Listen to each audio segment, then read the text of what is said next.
Thank you so much for joining us today. Would you mind introducing yourself with your name and the office you're running for? Thanks, Jenna. My name is Nate Baker, and I'm running for Durham City Council at large. Hi. So to get started, Durham has struggled a lot with crime recently. This has been targeted with the new ShotSpotter technology and the new HEART program. Which of these programs do you think deserves more investment and why?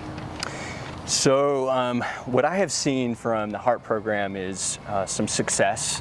I think the metrics show that, and I think it's an evidence-based program. And I've also spoken with emergency service responders who do believe that the HEART program actually helps them do their work as well. ShotSpotter, I've not seen the same level of evidence, and in fact what I have seen internally is some disagreement over the need and the use of ShotSpotter. So that is what I've observed about those two programs. Okay. One other thing we want to touch upon is affordable housing in Durham, which has been a major challenge recently. Particularly, one group argues that Durham zoning laws are too restrictive, and they've introduced SCAD, Simplifying Codes for Affordable Development. So since the new council will be voting on SCAD, are you for or against this new program? I'm against SCAD. There are some good provisions in there. It's a whole litany of different amendments bundled together. Most of them are pretty unimpactful. Some are good, some are pretty benign. However, there are some big pieces in there that actually get rid of some of the important leverage that the city has in order to be able to achieve more affordable housing for longer terms for future residents. So I think SCAD should have been dead on arrival. However, I do think that there are some elements of SCAD that we can incorporate into future amendments to our Unified Development Ordinance. Okay, that's really powerful to hear. One thing I'd like to point out here is the new multi-story apartment building taking shape here on Foster Street. So when you see Durham's changing skyline, what's your reaction to what you see, and do you think this is good or bad for the city?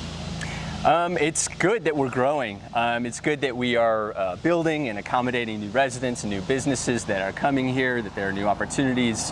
However, we are making mistakes with our new development. For example, this new development is not going to incorporate any affordable housing. This should be fundamental. We have got to ensure that new development incorporates levels of equity, levels of sustainability and sustainable design. And then there are other pieces that we're just missing in new development. So we're not getting the public space that we need. We're not requiring some of the largest corporate developers in the country to provide public art. We're actually letting them get away with not burying power lines and building and planting street trees. So there are subtle mistakes that we have been making on an ongoing basis that we need to fix. Building off of that, what is one city that you think is getting it right? So whether that's in affordable housing, transportation, crime, what is one example of one that's doing it well? I would say, our Pacific Northwest cities in the United States are doing a great job of making sure that they're getting affordable housing, that they're providing the infill that enhances quality of life for the residents that live there. They have good systems in place in order to do that. But there are also cities in North Carolina that I think are doing certain good things in certain places.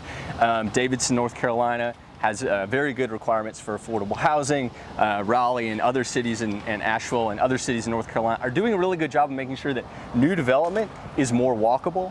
They are fighting against sprawl and making sure that they are building more sustainably, and I think that we have a lot of lessons to learn from those cities. Okay. On a lighter note, what is one memorable book you read recently? That's a great question. One of my favorite books that I've read recently is The Devil in the White City, and it is about the 1893 Chicago World's Fair. Daniel Burnham and Frederick Law Olmsted are featured in that book, and then there's just some good fictionalized characters in there that I think make it a very exciting book. Okay. The last question I have for you, very important, is what is the best burger joint or coffee shop in Durham? Best burger joint or coffee shop? You know, I gotta say, I love Queenie's. It's open late, and you can go to it after a long city council meeting or a long planning commission meeting, and you can still get a burger or get something else there. And I see a lot of working class people in there late at night, and it just brings a lot of people together from the city of Durham, and a great place. Okay. Well, thank you so much for taking the time to engage in conversation with us today.